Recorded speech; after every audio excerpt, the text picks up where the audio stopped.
To be a priest means to be a transmitter of Christ to other people. So our faith is not simply a collection of teachings, it's a person. And I see my job as one of transmitting Christ to other people, both through my words and through what I do at the altar every day when I celebrate the sacrifice of the Mass. We need priests because they need the sacraments, because they need the Mass, because they need to be able to have their sins forgiven, because they need someone who can point them in the direction of God. When the Pope came to Britain in the year 2010, I was in the vigil which he celebrated in Hyde Park in the centre of London with many tens of thousands of people, and we had benediction there with the adoration of the Blessed Sacrament.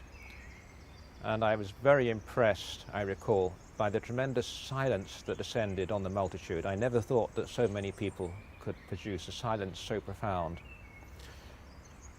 I was already, in principle, available for anything since I joined Opus Dei, because one joins Opus Dei, it's a vocation in which one gives everything to God.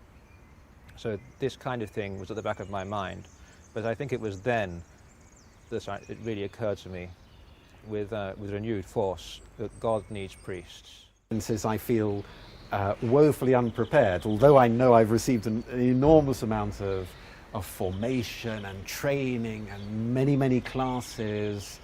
But in another sense, the calling to the priesthood is something so enormous and something so overwhelming that I feel completely intimidated by it.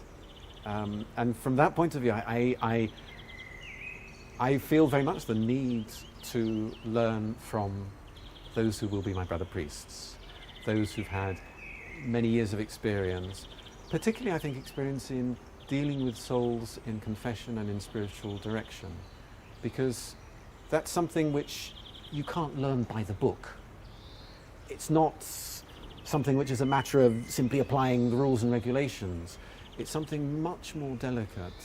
Of course, every priest asks all their friends and all their family, particularly at the moment of their ordination, but also from then on, is their prayers.